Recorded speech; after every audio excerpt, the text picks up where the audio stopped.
Oi, gente, tudo bem com vocês? Mais uma vez, a aula da professora Veridiana Torres. E aí, o conteúdo de hoje é para falarmos da atmosfera. Quem gosta de olhar assim o horizonte, está focando no céu? Então, gente, só para relembrar, a atmosfera é uma camada gasosa que envolve a Terra, não é isso? Então, ela atua na manutenção da vida. E uma das principais funções da atmosfera terrestre é proteger a Terra dos raios ultravioletas emitidos pelo Sol e manter a temperatura do planeta ao longo da noite e do dia. E ao longo do conteúdo, nós vamos aprender características da atmosfera, composição do ar, características dos gases que compõem o ar, relação dos gases atmosféricos e seres vivos, efeito estufa, camada da atmosfera e camada de ozônio. Mas espera aí, não vamos ver tudo hoje, né? Vamos iniciar o nosso capítulo, tá bom? E aí, para vocês relembrarem, não é isso? Que a nossa atmosfera, ela tem camadas e elas são influenciadas pela dinâmica da temperatura, né? E aí, gente, é válido ressaltar que não há limites definidos entre cada camada, por se tratar de um meio fluido composto por gases, onde podemos observar essa figura que eu trouxe para vocês, que a troposfera ela é a camada mais próxima da superfície terrestre. E mais na frente a gente vai ver esse conteúdo passo a passo. E aí ela fica vizinho a quem? A estratosfera, que ela é a camada acima da troposfera, olha aí a figura, e abaixo da mesosfera. É onde o ar movimenta-se horizontalmente, né?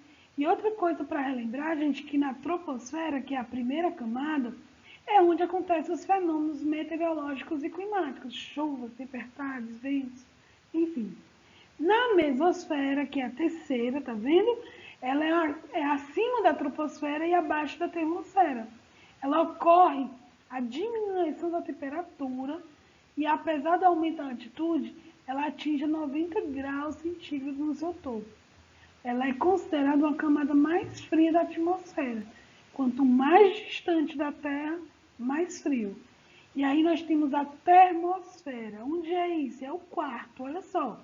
É a camada acima da mesosfera e abaixo da exosfera. E aí, essa camada há um gradativo aumento da temperatura. Ela pode atingir a 1500 graus, a temperatura que essa aumenta de acordo com o aumento da altitude. E por último, lá em cima, né, nós temos a exosfera, que é a camada mais externa da atmosfera, estando acima da termosfera, tá certo? E aí começa aproximadamente a 600 quilômetros da superfície terrestre e não há como definir esses limites superiores, tá certo? Isso vocês viram há muitos anos atrás, estamos só relembrando. E aí, gente, toda palavra tem seu significado. Então, a atmosfera, ela significa, é uma palavra grega que significa, o átomos significa gases e esfera significa esfera. Então, é uma camada de ar formada por uma mistura de gases que envolve a superfície terrestre. Tudo bem por aqui? E de forma mantida ao redor do planeta em função da força da gravidade. Isso aí vocês tiram de ler. E aí, gente, trata-se de um dos principais elementos responsáveis pela difusão e manutenção das formas da vida da atmosfera. Então, é o seguinte, a gente tem que lembrar que a Terra ela exerce uma força de atração sobre os corpos e chamamos de quê? Gravidade. Eu acabei de falar. Então, é devido a essa atração de gravidade que uma camada gasosa de ar fica retida ao redor da Terra, formando a atmosfera. E aí vocês sabem que ela se estende por centenas de quilômetros e vai aumentando a sua altitude, né? E aí, olha só, quanto mais próximo da superfície terrestre, maior é a densidade do ar da troposfera. Vocês lembram? Isso significa que próximo à superfície há grande quantidade de partículas, que é conhecido como massa, em determinado espaço conhecido como volume. E aí eu pergunto a vocês, qual é a função da atmosfera? Quem poderia responder? Gente, algumas das várias funções da atmosfera são proteger a Terra contra impactos de meteoros e impedir que o calor emitido pelo Sol ao longo do dia retorne com rapidez ao espaço.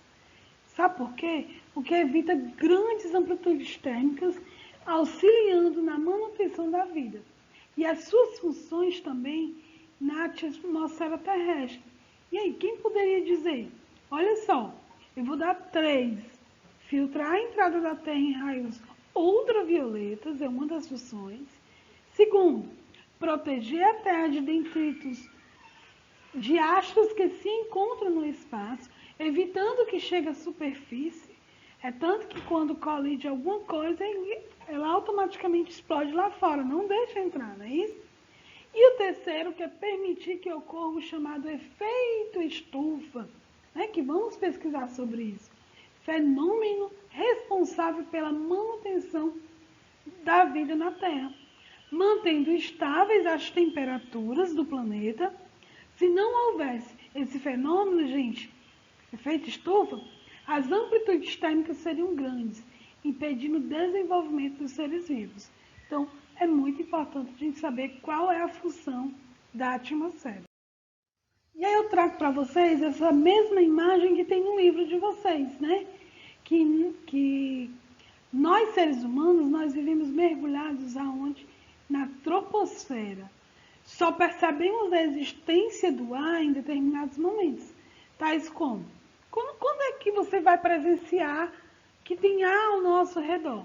Ou quando falta, né, que a gente não pode viver sem o ar, mas em outros momentos, em outras determinadas situações, né? Então, o vento toca em nosso corpo, balança a copa das aves. Quando vemos as aves voarem, né? Um tipo comum de vento resultante das correntes de convecção, né? Que faz com que tanto esse animal plane no ar, o avião, né?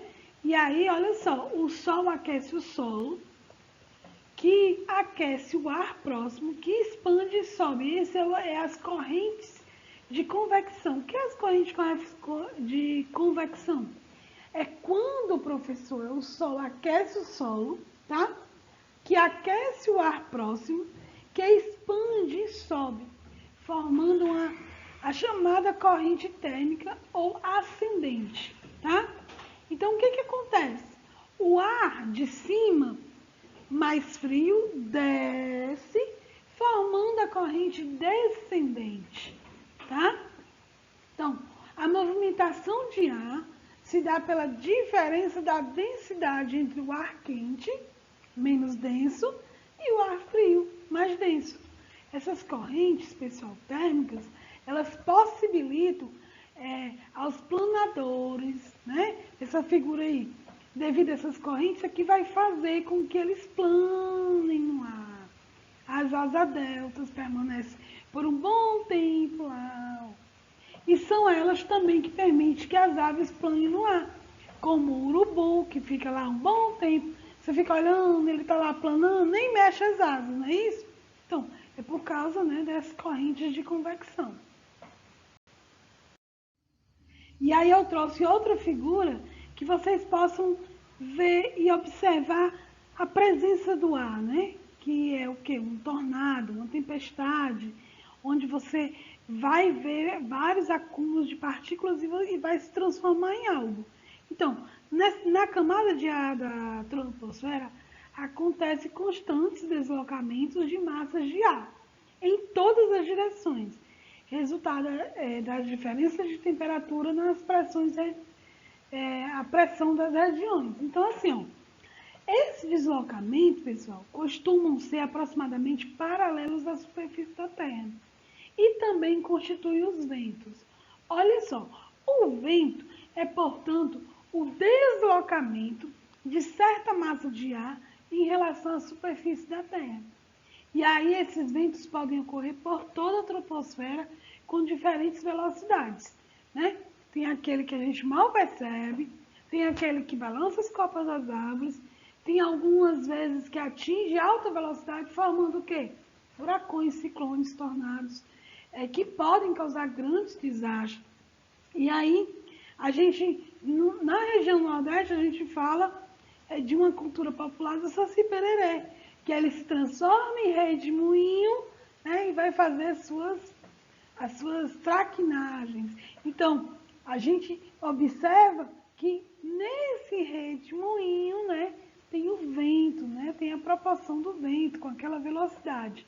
Então, até na cultura, a gente consegue compreender um pouco sobre esse conteúdo. E aí, falando de vento, de ar, né, a gente tem que entender que todos eles, né, são compostos por gases, né? Os gases que fazem parte da composição do ar são, em sua maioria, o oxigênio e o nitrogênio, tá? O ar composto por gás carbônico, gases nobres e o vapor d'água. E aí eu trago esse gráfico aí para vocês verem que a composição da troposfera, né? Camada onde a maior parte da mistura dos gases costumamos nos referir apenas no ar. Então, esse gráfico, ele representa a proporção entre gases que compõem o ar seco. É importante saber que essas proporções são aproximadas e válidas para a próxima superfície terrestre e disponível para os seres vivos. Então, a gente tem essa quantidade de gases em nosso ambiente. Em 100 litros de ar seco não poluído, um pouco mais de 20 litros são formados por gás oxigênio, a cerca de 0,03 litros por gás carbônico e pouco menos, 80 litros são formados por gás nitrogênio e ainda pouco gases em quantidades de muitas pequenas, né? Então, observe como podemos notar, os chamados gases nobres correspondem a apenas 1% aí no gráfico, de uma maneira total na nossa.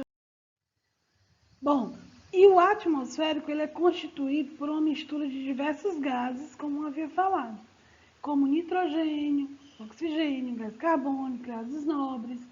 O oxigênio e o nitrogênio são gases mais abundantes, pessoal, sendo que os outros gases são encontrados em quantidades menores, mas eles existem. Além dos gases citados, o atmosférico também apresenta vapor d'água, cuja quantidade depende de alguns fatores como o clima, temperatura, local, tá bom? Então, que apresenta na forma de neblina, esse vapor d'água, né? As nuvens, a chuva, enfim, esse conteúdo não é difícil para vocês. No ar também encontramos uma suspensão de poluentes, como poeira, cinza, micro-organismos e pólen. Então, tudo isso a gente consegue observar na questão do ar atmosférico. E aí eu trago para vocês, né, o oxigênio, que a fórmula dele é O2, tá vendo? Presente no ar atmosférico de extrema importância para a manutenção da vida do planeta, pois sem ele, né, o gás ele é utilizado na respiração de todos os seres vivos e sem ele a gente não conseguiria sobreviver. E é muito necessário para que ocorra a combustão, né?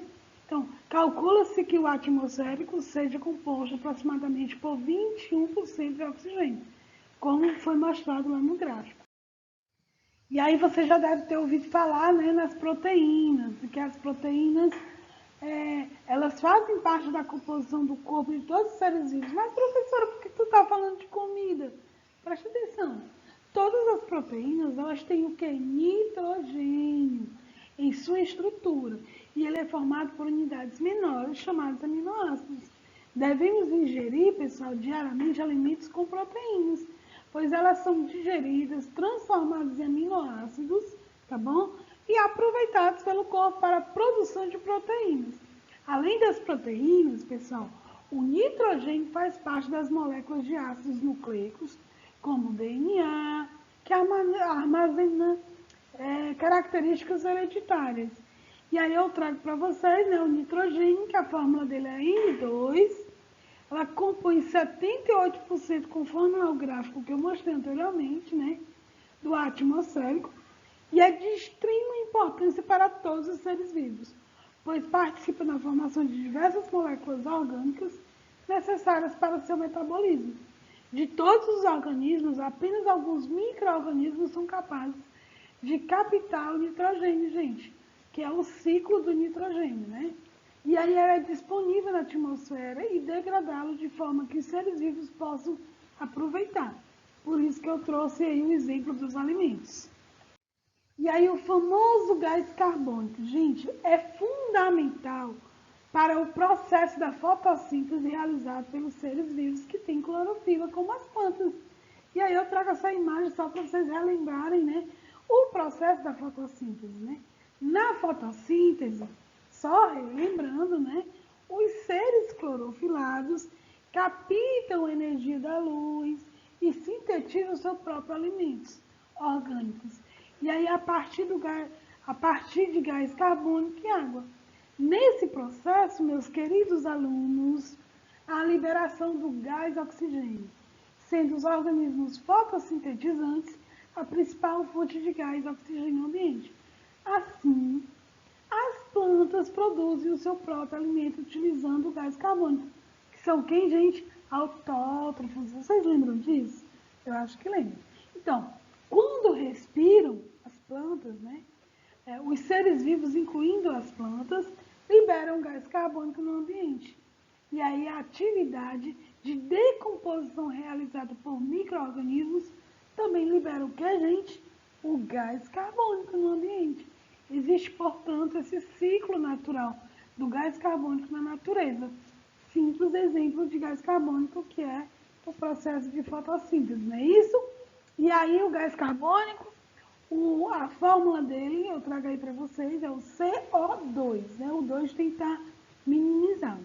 É encontrado em proporções muito pequenas na atmosfera, contribuindo apenas com 0,03% de composição de ar. E aí, quem nunca brincou de jogar o balão para o ar, né? Existem balões que eu trago essa figura do balão para relembrar, que vocês podem jogar e ele permanecer no chão. Mas existem balões que eles são enchidos com um determinado tipo de gás e eles flutuam, né? E vão para bem longe, chamado gás hélio. Então, dentre os gases nobres, fazem parte dessa composição do ar, né? Para citar quem são eles, os gases nobres, argônio, e o que está entre parênteses, gente, é o símbolo dele na tabela periódica. O neônio, o radônio, o hélio, o criptônio e o xenônio. Sendo que esses compõem cerca de 0,93% do ar atmosférico. Esses gases não produzem nenhum tipo de reação química com outras substâncias e por isso são considerados nobres.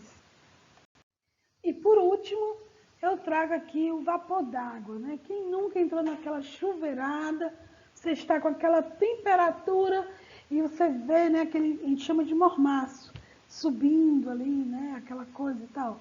Gente, o vapor d'água, que também participa da composição do ar, provém da evaporação das águas dos rios, mares, lagos, respiração dos seres vivos, né?